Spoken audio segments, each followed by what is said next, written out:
Welcome to the Futurebuild podcast, where we speak to the pioneers, disruptors, and changemakers shaping the future of the built environment.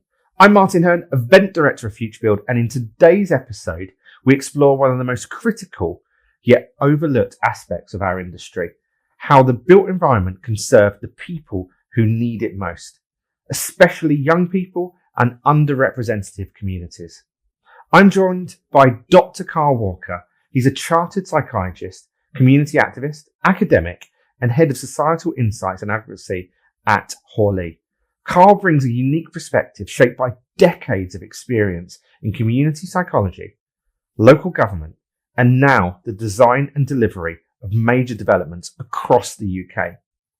From food banks to master plans and policy reform, Carl is challenging how we think about value and asking whether the systems we use to define social impact are truly working. We'll talk about his transition from council leadership to consultancy, his innovative work at Hawley, and his latest project, a radical manifesto on youth agency in placemaking. So stay tuned for a rich conversation on how we go beyond the tick box and start building places that truly serve the people who live in them. Carl, an absolute pleasure to have you on the podcast today. Glad to be here. I'm really, I think this is going to be a really interesting one because we're going to cover quite a lot of topics that actually probably aren't discussed as much in the built environment as they should be. But I wanted to start off with your journey because it's really interesting seeing a psychologist in the built environment. Yeah, well, I was an academic for 25 years and a community psychologist. And community psychology is a way of doing psychology that isn't one-on-one. It tends to be preventative. You work in the community, trying to keep people well. And so I coordinated and ran and created a bunch of community services and resources to support people with mental health problems, very often young people and their carers. And did that for 25 years. Sort of got into local politics as well, became a councillor and a deputy leader of my local council. And then an opportunity arose at Hawley with a colleague of mine, Paul, who's also a community psychologist and former academic. And they brought him in to do, because one of the things as community psychologists we do is we don't do community engagement. We work with people in a very authentic way and co-creating resources. And it was pretty clear that the built environment had a lot. That kind of skill set and that experience had quite a lot to offer the built environment. So we just set up this organisation called Societal Insights, which is a sort of a social value community engagement consultancy. And now we are working across a range of domains, in terms of master planning, local authorities, social infrastructure, various other things. And you mentioned there you've worked across mental health, you've worked across psychology, academia, politics. You wear multiple hats, grassroots activism as well. How do you feel those experiences have sort of shaped your approach to place and placemaking? I think it's. I think they've shaped them a lot. I mean, I've had the benefit of being involved in placemaking from a number of different perspectives, as you'd expect, as somebody who runs a charity and tries to co-produce services, and you see some of the barriers you run up against in terms of funding, in terms of people understanding, or practitioners or stakeholders or funders understanding what people would need to keep them well in the community. Being on the flip side, you as somebody who then commissions services, you see things quite differently. And for me, I think the kind of key thing, the key take, although it sounds simple, is not necessarily what you see very often in the built environment, is that you get the best results if you work as partners with the people who live in those places. And like I said, although that sounds like quite a trite, simple thing to say, actually, many local authorities don't do that. They're very top-down, hierarchical. They don't really work closely with their residents, and many built environment projects don't really involve residents that they create places for. And so it's simple, but I think you get much, much better results for people if you work with people as experts. I'm going to come on to your role in a minute at Hawley, but I want to touch on maybe one of your previous roles where you've almost been the other side of the fence. I know you were one of the deputy leaders at Worthing Council.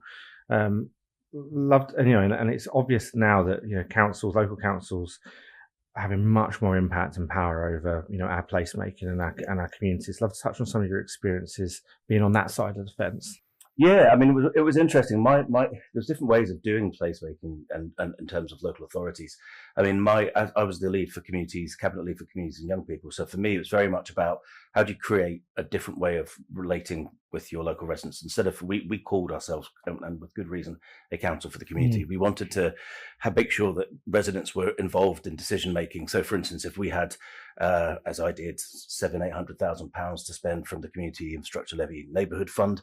Previously, that either just sat in an account or it was spent on the odd bench here or there. Instead, we set up neighbourhood panels in areas with residents groups, with stakeholder groups, with local charities and community groups, and said, "Look, guys, how do we work together to spend this in a way that really benefits this area?" And when you do that, you find you learn a huge amount about an area. There's an assumption that local authorities understand their wards and their areas.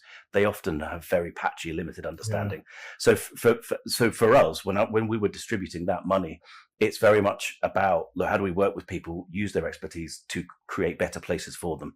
And then on the flip side, in terms of I sit on the planning committee currently. In terms of Worthing's a very unique place in the sense that it has very, very little developable land. So it's between the sea and the South Downs, and therefore the sites we do have are at an absolute premium.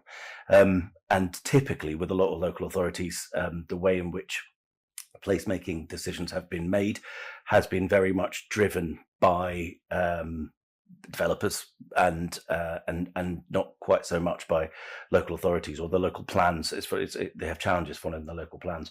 In Worthing, where we had to, because we really only have left, I would say, 2 or 3 proper developable sites, and therefore you really have to get it right, because we have as many local authorities do, we have an emergency and temporary accommodation crisis, spending millions and millions of pounds a year that we can't house people.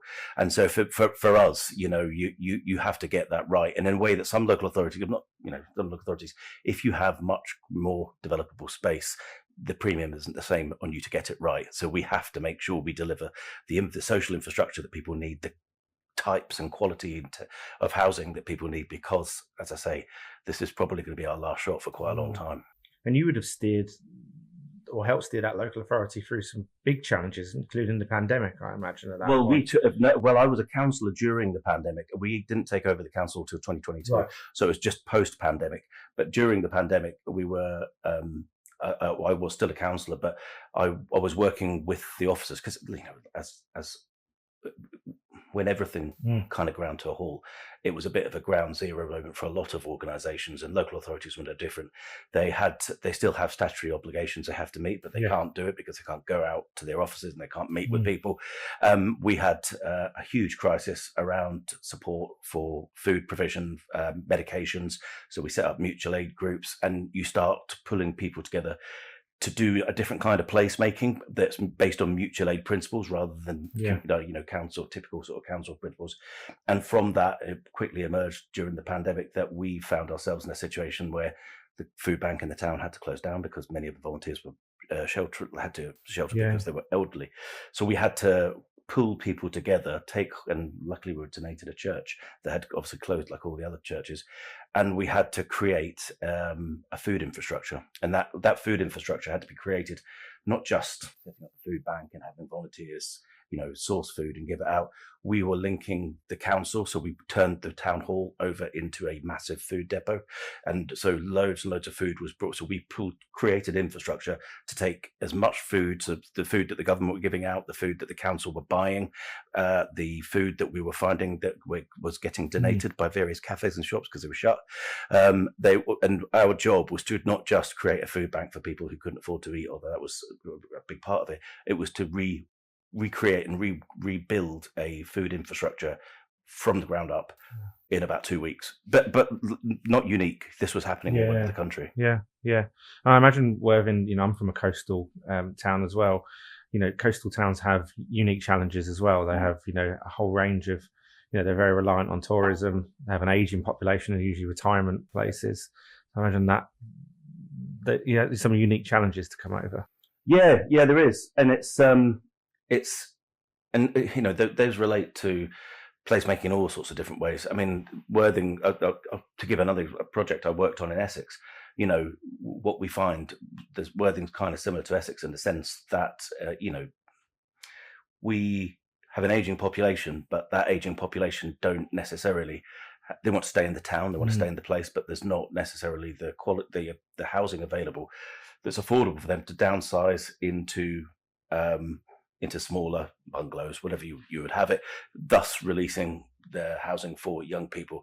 And so we find ourselves in a situation where a lot of young people can't afford to live in the town, or the housing is not necessarily there for them. And some of the older people who are living in Worthing are living in houses they probably wouldn't want to live in, but their choice is to stay in Worthing in a house that's too big, or to probably leave and go somewhere else. And so you have to, as a local authority, when you plan your housing, you have to think, and you have to really think that through.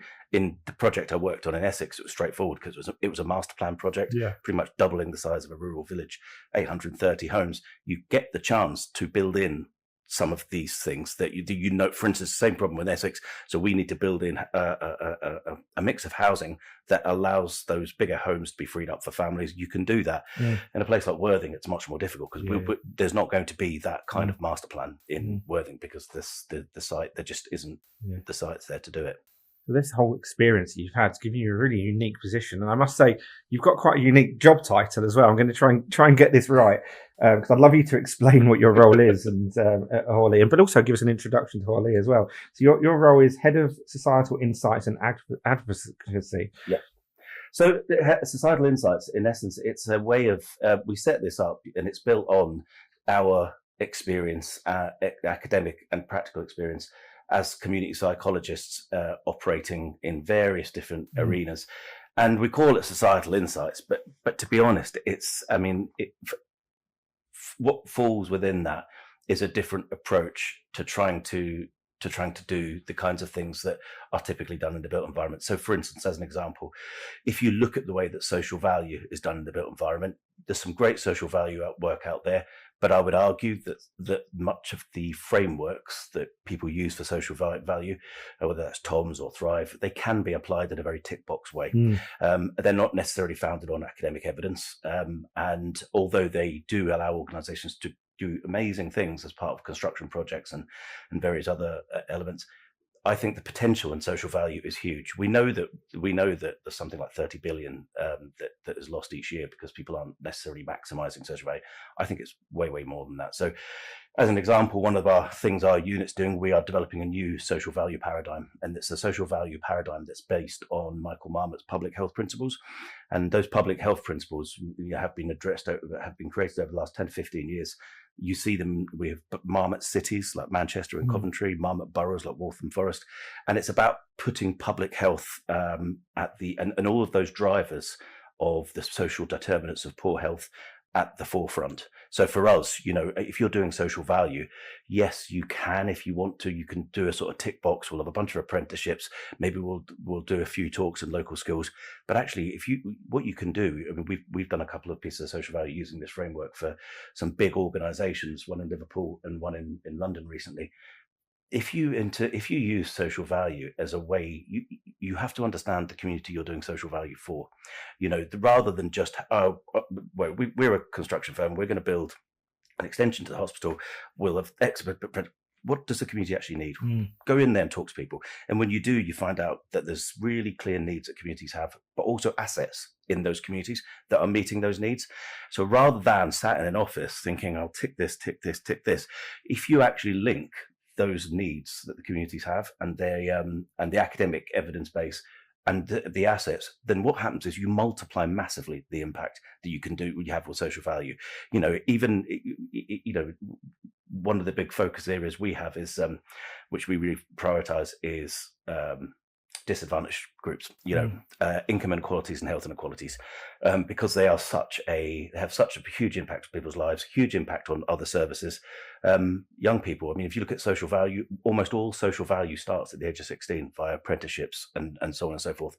Well, if you do social value from a younger age, the research tells you again and again, earlier intervention has much bigger effects, cumulative effects on people's lives, but also in massive financial effects in savings to various other services. So for us, it's about using those sort of academic principles, coming from a much more health-based background, to think, look, how do we do things better? And so what we're trying to do at the moment, as well as doing, community engagement, community co-creation, and the like, is to do it in a way that we think maximizes the impact that is not being maximized currently through the frameworks. So tell us a little bit about how your role looks on a day-to-day basis, maybe how you sit within Hawley and work with the other project teams. How does this work in practical terms? That's a very hard question to answer, Martin, because it looks very different on very different in different days. I can be involved in an advocacy piece of work. So it might be that I'm at the moment where I'm coordinating an all-party parliamentary working group looking at social infrastructure and how we create social infrastructure from a public health point of view, to explore the concept of public health net gain in the same way we've got biodiversity net gain. So that's an advocacy piece. That's where you're going to talk to people in the industry, stakeholders, policymakers, to think, like, how do we shape the frameworks we need so that we can do things a bit better in alignment with the values I've talked about. I might be on site. Literally, me and my team might be on site working with communities, actually organizing community panels or youth panels to co-create or co-design an area. I might be talking to a client, trying to convince them why it is that their data center project should contribute to local social infrastructure, because A, it's a good thing for them to do, and B, instrumentally, it's more likely to get them through planning and more likely to get them what they need. Or I may be doing service development. So at the moment, we're doing a piece of work, our team, as well as redesigning a new sort of social value paradigm. We are doing a piece of work looking at working with our energies and utilities team at Hawley on what a community energy offer might look like that is sustainable for a couple of clients that we have in the Southwest. It's very, and that's some of the things. There are other things as well. There's all scales, isn't it? From master planning to small projects. Yeah, absolutely. As you said there, to actively.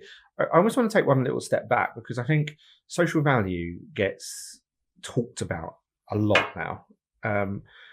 But it always reminds me of the early days of when sustainability suddenly became top of the agenda, that everyone has a sort of slightly different definition. Yeah. I'd love you just to sort of define maybe, social value and do it's really interesting, but the more people I speak to in social value, the more I come to understand that I don't think people really understand what the social value is. And I don't mean that I think that I've had a lot of people whose jobs are involving the title social value, who will say that they don't do anything beyond applying some of the metrics from Tom's to an organization or a client. They don't necessarily think that they are unclear how to maximize social value and how they would define it beyond Tom's. That's it. This is social value. I go to a client who's doing a development. They say they would like to do we tick it off. This is how much they contribute, and that's it. And sometimes they do that. Sometimes they don't, because very often they won't follow up. For me, social value is, if you're involved in any kind of procurement or any kind of build, social value is the value that you can give to the community around you above and beyond your standard service or offer. Not because that's really important, because some people call what they already do social value. Social value has to be above and beyond that, whether that's in how you procure materials, like supply chains, whether that's how you support local businesses, whether that's how you invest funds into local communities to support them. It's the offer you give above and beyond in this case, let's say a build. So an organization that we're working with at the moment is doing a very big extension of a hospital. As part of that, they want to generate some social value. It's a public organization, so they have to make social value commitments. And so for us, it's about going out there, exploring that local community, finding out what they need, and finding out how that organization can most benefit the local community. So yeah, but it's quite a contested area, and I don't think I haven't seen too many examples out there where I'd say that people were doing it really, really well, which might be quite a controversial thing to say if somebody's watching this. But I don't think I think maybe a more diplomatic way of saying it is that I think the potential out there to do it better is huge. But you've already mentioned, that for some it's a tick box exercise. You mentioned there the Tom's framework as well. Let's talk about maybe how it should be measured, because at the end of the day, everyone wants to put accountability and a measurement behind it. How do we see that evolving? Well, the problem with, and I just used to find this when I was creating services for people in the community. Too often, funders in those instances would always start with the measurements, because they want, if I'm giving you £120,000, I want to know how I can tell my boss that I spent it well. That's it. But the problem is when you start from the measurement point, you very often it has a problematic influence on the process itself. We start from the point of view that, look, what is the best way that organizations can meaningfully contribute to the challenges of communities around them? That's the first. That's your and to do that, you have to understand the communities. And you can, when you start to do that and you understand the needs, organizations through the social value process can have a huge impact. The measurement end of it has to be relative to what it is you need to achieve. Don't start with measurement. You have to start with what is the best impact we can have. Right, this is the best impact we can have.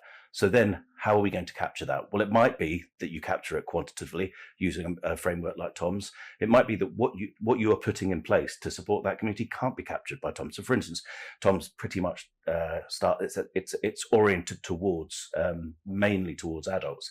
And contributing adults via the built environment. Well, if you make a decision that, as we did recently, a big organization made the decision to contribute substantial financial support to an organization, a charity in an area that were supporting children and their parents with special educational needs, because the needs was really high, provision was very, very low. Well, you're not going to go for Tom's metrics for that. So therefore, how do we capture the impact that has on those families?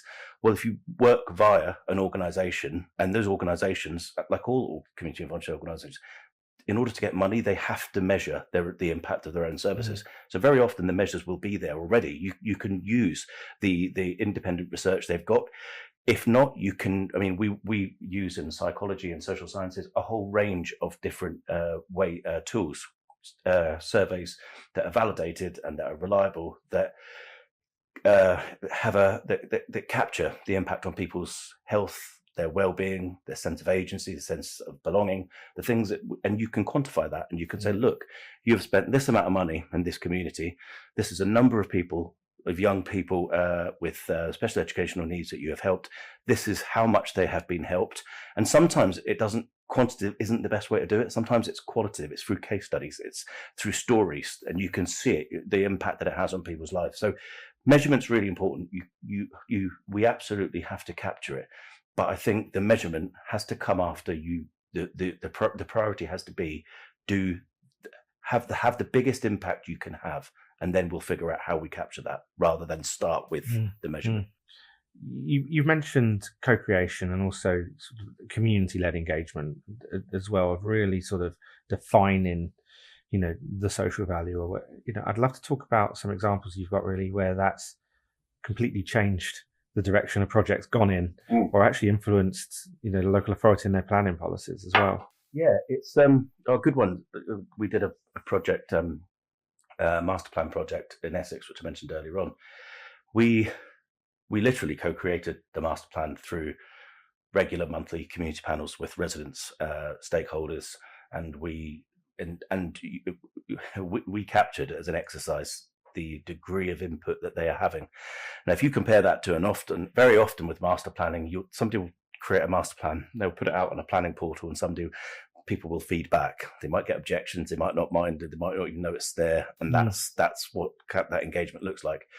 For the one that we did over a period of a year, not just the kinds of housing, not just the social infrastructure that's there. You might see things like mixed use. Well, what mixed use? What do the community actually need? Well, they might need a youth centre. They might need a community centre. They might need a creche. They might need a community shop. Where do they need it? Where do they think is the heart of their village? Where should we put this? We did that project, and a really good example with that one is, I think, something like nearly 60% of the design decisions were driven by the community. 50% of the placement of the design decisions were driven by the community, but 92% of all aspects of the master plan were driven by the community. That's what it can look like, and where people are absolutely invested in co-creating a process. We went into schools for that one and did youth design panels with schools. Very, very broad range of the school said to us, do you want the well-behaved kids? Do you want the prefects? And we said no. To give us a mixture of kids. We don't want this just to be an exercise for them. And what you find, and is you when you talk to young people about placemaking and designing space, you adults sometimes get answers they don't like very much. But that's just how young people, especially teenagers, they want spaces. And when we talk to, I've done youth panels in a number of different schools as a counsellor as well. They want places that are on the periphery of the places they live. They don't want to be forced out. They like what we call in psychology liminal spaces. They're spaces of transition. So, for instance, if you're a 14 or 15-year-old, you might want to hang out with your friends. You might want to hang out with people from the opposite sex. You might want to swear. You might want to smoke fags. You want places to do that feel safe, that are not necessarily in the center of a village or a town, because people might tell you to get lost and you get hunted, or I'm going to report you to your parent. But they don't want to be out of it either. So we one of the things in that project is we created a play and recreation strategy, and it really spoke to and was driven by how those young people want to use public space. So the strategy, instead of you plonk a playground here and a playground there in the middle of a green space, for those young people, they wanted to be on the periphery of this. They wanted a BMX track. They wanted hangout spaces that were on the with climbing frames and outdoor gyms. They didn't want picnic benches that face outwards, because that's what older people like to do. They wanted the hangout areas to be sheltered, and they wanted it to be circular so that they could sit around like young people do. But also, they don't really want to. A lot of those young people would much rather be out with their friends than at home with their parents at that age. So therefore, we live in Britain, it's a wet country, so we need shelter as well. They're not complicated things, but if you don't ask young people, you don't create the sorts of shapes of infrastructure they need. And now what we have is this play and recreation strategy, which really does give them those spaces. And I always talk about this as a psychologist, but people use the relationship between space and how you see yourself as a person is really, really important. And it's not always something that people pay attention to in the built environment. But if you create a space for young people that's on the periphery, they are in the process of trying out new identities. They are transitioning from children to adults. That means being a slightly different way, acting a slightly different way. That's what they're doing, and you have to create spaces to do it. You can't do that in spaces you won't do it in school. You won't do it in the home. That's why young people find spaces themselves on the periphery. And in that place, at the bottom of the cricket field, they would go down, light a fire, and hang out, smoke fags, blah blah blah. Well, if you build traditional, what we would understand is spaces that young people would want, they won't use them. They'll still go down there. Do you know what I mean? So yeah, go on. We're going to come on to the Youth Manifesto in a minute, because I think it's absolutely fascinating. But I wanted to take one little step back, because I think, in my experience with community engagement, it's normally dominated by the people that really want to give their opinion. And I think that example around the youth is really interesting, because that's sometimes listening to the unheard. Yeah. And I suppose we'd love to get your sort of tips on sort of how do you actually get the voice of the community, where sometimes it's dominated by one or two strong voices. How do you get that rounded feedback? Do you know what? It's interesting. I think having those strong voices is important, because very often the strong voices are also people who are putting a huge amount of time, civic time, into, whether it's as parish councillor, district councillor, running a local residents group. Yeah. It's important that they're there, but it's not that they're the only voices. What we do is we call it community immersion, but on one of the projects that I've mentioned earlier on, that we must have went to the village about, we spoke to 35 or 36 different organisations, baby and toddler groups, local creche, the local pubs, people who run sports teams, people who run arts and yoga classes, people who run emergency food support. And we say, look, those groups of people are often not in those spaces. So we actively go out there, we learn about the area, we invite that broad. If you only put an invite out for somebody to come along and be part of a community panel, and you do it via traditional mechanisms, you will get 90% of the people you're talking about, which is those with loud voices who are really engaged. In order to get those who are further away from being engaged, you have to go to those places, talk to them, give them a good reason to be involved, and invite them along. And that's what we did. And so in our community panels, because we put that extra effort in, they are not typical community panels. They are genuinely representative of residents. And often, big thing for us as well is having minority groups, having more disadvantaged groups, again, who tend to be further away from being able to get involved in most civic activities, never mind consultation and community engagement. You have to go to where those people are, and you have to support them to be able to take part. So, and if you do that, you will get a really broad array of voices, which is what you need, because otherwise you design spaces that are only designed for a small group of people.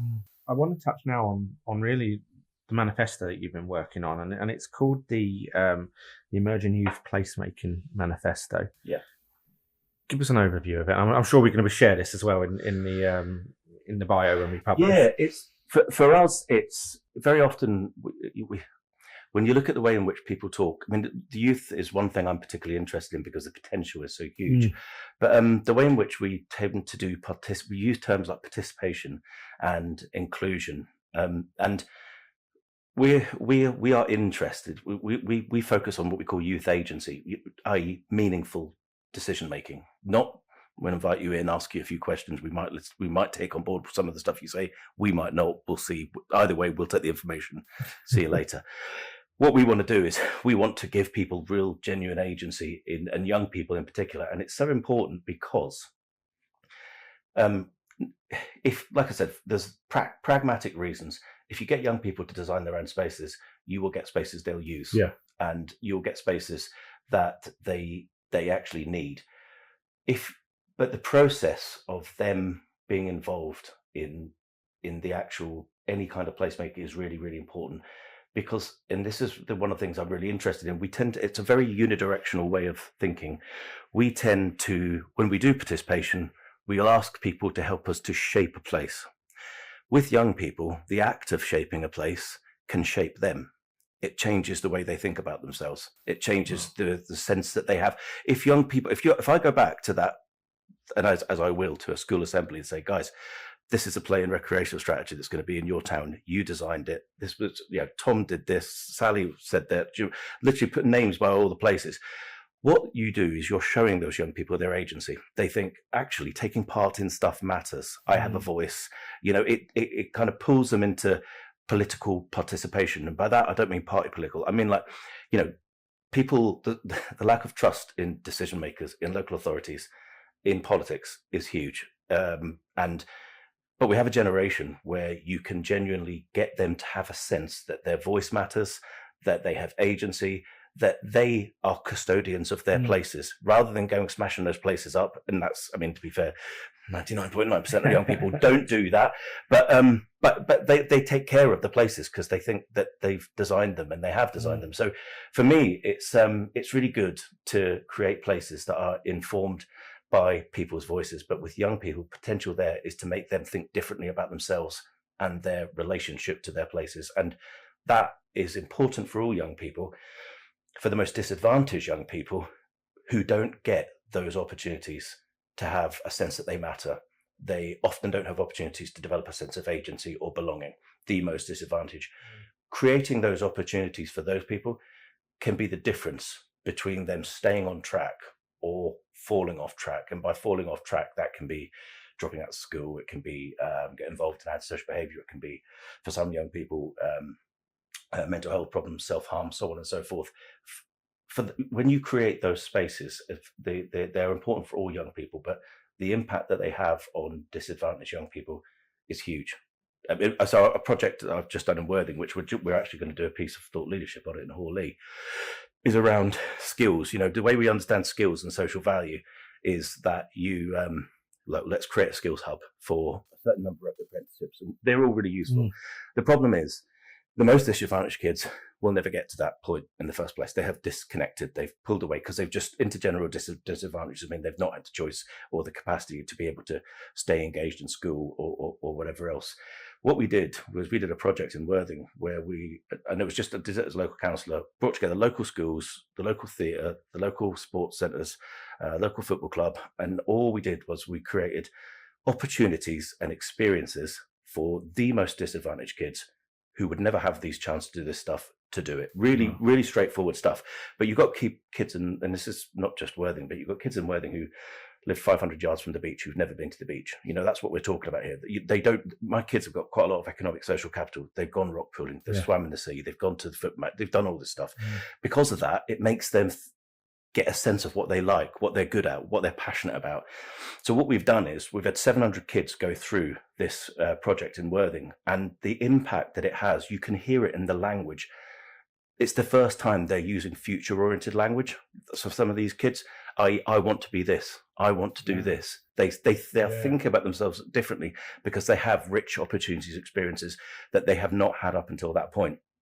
For us, that's the kind of project that social value can have such a huge impact. And then what you do is those young people are still engaged because they've developed this agency and belonging and sense that they matter. When it comes to learning skills or taking on apprenticeships, they can do it. They've got the wherewithal to be able to take advantage of them. But for us, it's social value is a window through which you can do phenomenal things for people, and especially for the most disadvantaged people. But I think it needs sort of thinking outside the box. What surprised you most through this process or some of the outcomes? I think a lot of people talk about Gen Z and it's different, and kids are different to when we were kids. Are you seeing that firsthand? Is there a change of needs, or? I think yes, there is, but I don't know that the change in need is necessarily about the generations or their interaction with technology, although that's important.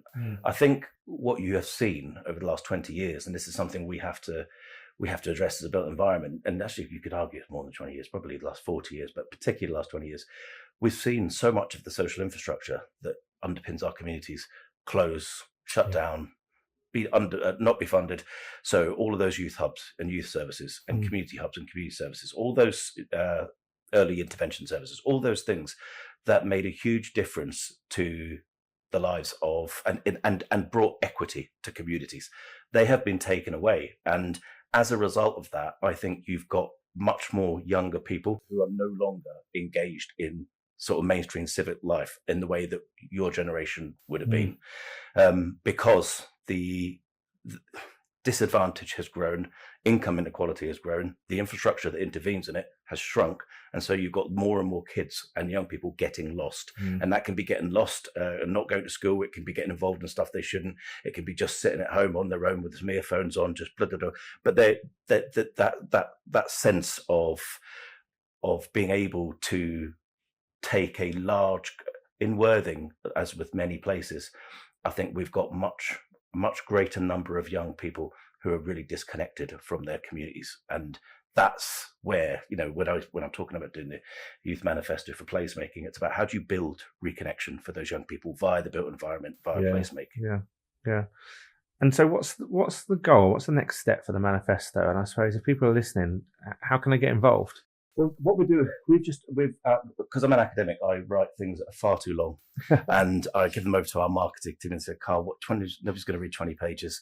So they turn it into a 3-pager, which they've done, and they said, "Look, this is nuts and bolts." But what we want to do is introduce the principles, the importance of young people in design, the importance of shaping young people, the importance of justice for young people, because actually, other than prisoners, young people are the only people who can't vote, and therefore they don't tend to get involved or they're not able to get involved in decision making. So the importance of getting involved, and we initially put together a series of recommendations, and then we've actually kind of gone back on that. And we thought, let's use this as a basis to go out there to find those organisations that are involved in placemaking, be it local authorities, be it community engagement, be it architects firms, who are really who are going the extra mile and actually embodying and generating these principles. And we're going to invite them to submit case studies. So we pull together case studies of best practice.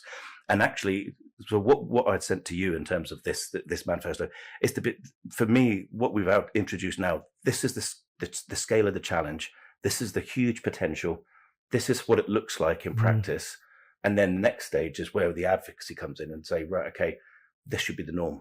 We need to head towards X, Y, or Z. Now, I think I would love to see, I do this as a counsellor, just because I enjoy doing it, but I do youth design panels in my local secondary schools. So I go in there, and we at the moment, we're working on a network of safe havens for young women, teenage girls across the town that they can go to if they're being followed, harassed, or catcalled. I think that young people should, as part of the curriculum, I would love to see them involved in placemaking in their settings where they are in schools, rather than, because I mean, at the moment, they're often not involved at all, or there's no way to get, for instance, we were spending £250,000 on a local park to regenerate the playground. The standard approach is you put it on the consultation portal, the best one in the world. Nobody's going to get to the consultation portal, or very few people, certainly not young people. I think those sorts of things should be taken to the places that they are and get them involved. And the benefits are huge. So the next stages are going to be inviting some of these organizations who are embodying and doing this sort of work to generate case studies, and then co-create, and hopefully I'd like to co-create with young people who've been involved in those projects like ours, co-create a set of principles that we can say, look, this has to become the norm in our industry, because the impacts are huge. They're absolutely massive, not just in the places we create, how healthy they are, how well they fit young people, but it will shape young people themselves and their relationship with their communities. Do you think we could ever see a sort of a youth first planning system? That would be the dream. I think we can do. I don't know the answer to that question. A youth first planning system.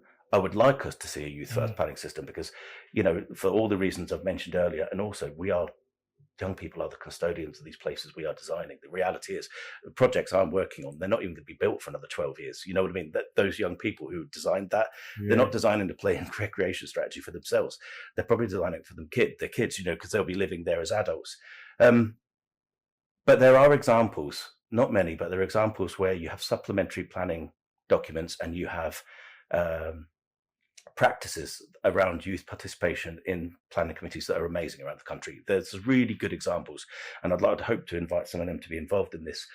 What I think the next step is to try to make that the norm, to try and establish some sort of set of principles, whether that is something that planning committees have to do, or whether it's a set of guidance is another thing. But in the same way, biodiversity net gain is not perfect, but it's ensconced now in the industry. You have to meet your 10% BNG. There's no reason why we can't take a similar approach to young people and young people's involvement, because again, the potential is massive, but so little is being done. It feels like there needs to be a real culture change. And I think you're right there. You mentioned sort of obviously biodiversity net gain and that 10%, but we're an industry that likes to go to compliance rather than over above. And I wonder, how do we change that culture? What's holding the industry back to sort of go that extra step? I think that's a really complicated question, because I agree. I think one of the things that's really shocked me when I've come, because having come from a very different set of workplaces in the past, is just this domination of compliance. What's our bare minimum to do this? You see it with community engagement, you see it with the BNG, you see it with social value, ticking the boxes. Everything's just compliance. So I don't think, compliance can be useful, but actually compliance can be just lead to box ticking. And I think that to create a culture change around placemaking, and particularly with regards to planning, my instinct is that compliance is not going to change that culture. It may be a part of it, but I think to change the culture, we have to we have to make some of those arguments. So, for instance, the all-party parliamentary group on healthy places, or all-party parliamentary group on public health, those are spaces to start thinking some of these things through. And I think it would be great to be involved and to do this. But what the actual culture change looks like, I can't say at the moment, but I do know that there's a lot of people out there, because when I've started having these conversations, a lot of organizations are interested in this. A lot of organizations are trying new things and they're seeing the benefits of it. So one of the councils that we're going to be working with are really, really keen to change the way they do planning and involve young people. We're going to be sort of supporting them and advising them, and that there is an appetite to do this, but it's going to take time. We talk about in the built environment quite a lot about skills gap. Do we have the skills to deliver this, especially around green skills? What I find really interesting about your role is that you've brought brand new skills to the built environment, that psychologist, that sort of academic sort of level. What skills do we need to really embrace this? What other people would you like to see coming into the built environment? Well, to be honest with you, I think it's really interesting, because especially when you work in an engineering firm, there's very much an engineering first, construction first mindset, which I absolutely understand. But it's our team, Societal Insights, has brought people with very different backgrounds together. So we do have people with an engineering background. We've got people with community psychology backgrounds. We've got people with sustainability backgrounds, and we've got people with whose expertise is in digital and data analytics. For me, it's about those people working together on projects, rather than particular, like, for instance, we need more psychologists or we need more sociologists. It's more spaces to bring a broader array of skills and experiences together, because I think in creating those spaces, and this is the great thing I think Hawley supported us with in Societal Insights, we're able to try to push forward and create what we think are going to be real improvements in how we do community engagement, community creation, to go around community stewardship, to do design with young people, to do social value. It's come from creating spaces where you have people with very different skill sets trying to address the same problem. And I think that's, for me, it's not necessarily about getting more psychologists, it's about who's working with who. And I think at the moment, or I think before we certainly have come into the organisation, it tended to be very much led by engineers, utilities, energy, and carbon account, all those sorts of things, really important. But I think the good thing we're getting is, I think we're generating innovation as a result of bringing different people together. I think we've talked about it a lot, about the sort of need for measurement and return on investments. But I think placemaking is really interesting, because, and you've touched on quite a lot of this, is the sort of the impact, not just on the social side, but on health as well. And I wonder how we have to sort of almost reframe how we measure that investment, because the outcomes can be so huge. Yeah, definitely. I mean, if you look at it, it's really interesting. The NHS 10-year plan, the two main elements of this NHS 10-year plan is a shift from treatment to prevention and from hospital to community. The idea is the NHS is going to reform its services to be much more preventative, much more community-based. Well, that means that puts us as an industry at the heart of that, because we create places. And if you create places, then those places, you have an opportunity to create them in a way that they contribute to the public health of that area. You can deliver a lot of that stuff for the NHS in how you design. So if we're making decisions on a master plan, we develop some ways of measuring the impact of different forms of infrastructure. So the social impact in terms of social capital and social connectedness, mental health, physical health, economic health, and environmental health. And you can do that for all your design decisions. So if we create a play and recreation strategy with young people, all of the elements of that, you look at the academic database, and you can actually show the public health impacts of all other different forms of infrastructure and whether it maps on to the needs of that area. Social infrastructure is absolutely huge. As somebody who I used to run a food bank, I still run the local food partnership, and food banks are one of the biggest mental health interventions in our communities. People don't think of them as that way. They think of them as places where people who are most in need go and get food, which is true. But in giving people food security or contributing to food security, the impact you have on people's mental health is absolutely huge. You know, it's one of the and that impact is, you know, food banks is, as much as I would love us to get to a point where there are no food banks, where we have much more sustainable food systems.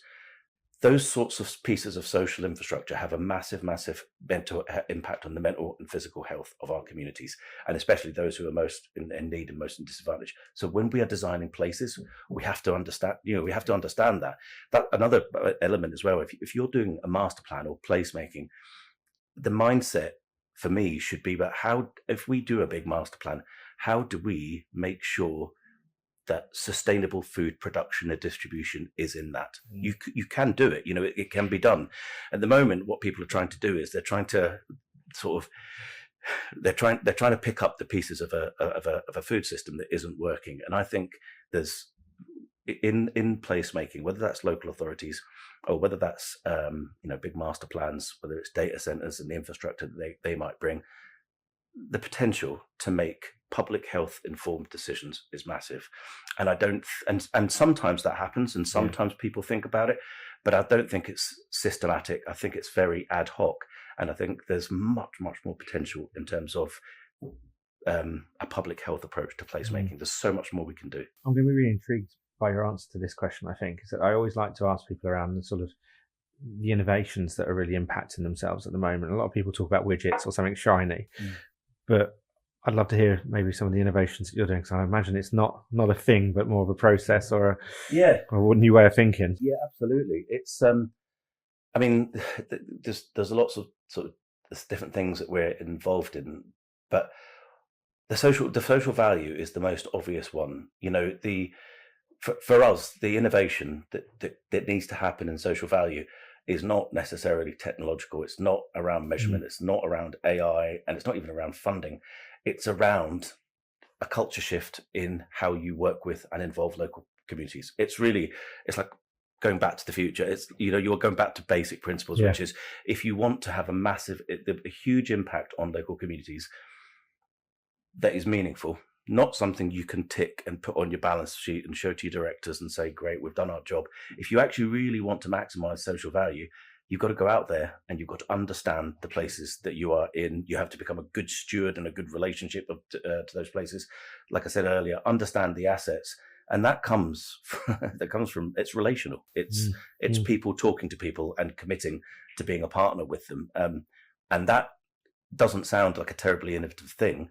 But if you look at the way that 95% of social value, probably 99% of social value is done, it just doesn't happen. So to maximize that, I don't think we need a shiny widget. I think we need we're calling at the moment. We need to move away from a framework approach where you deliver certain ticks to a process approach. That is what the process is. We have to go on a journey with these people, understand the communities, work with the communities, and co-create with them what they already know they need. That's our process-based approach, not start with the framework. Yeah, and it's not a shiny widget. Probably my last question, just to wrap things up, is obviously you're doing a lot of work on the APPG group, your advocacy group, you've got the manifesto as well. How can people connect with you? What do you want to be the takeaway from listening to this today? What's the action that you'd like to see from maybe some of our listeners? I suppose it's I would like it. I mean, if people are listening, whether it could be developers, it could be people interested in social value or construction, it could be architects and designers, it could be local authorities. For me, it's the main sort of takeaway for me is the principle that we learned from the mental health service user movement. They always used to use the phrase, with good reason, nothing about us without us. And for us, I think that mindset is going to be a really, really healthy approach for all aspects of our industry going forward. You know, we have to co-create and we have to work with people. all different groups of people in order to maximize the impact of placemaking. So that could be community, how you do community engagement, it could be social value, it could be procurement and various other things. But the reality is, I think we have to move away from hierarchical top-down placemaking to working with communities to deliver with them what they want. That's probably the single biggest message, I would say. Oh, thank you so much for your time today. No problem. Absolutely fascinating.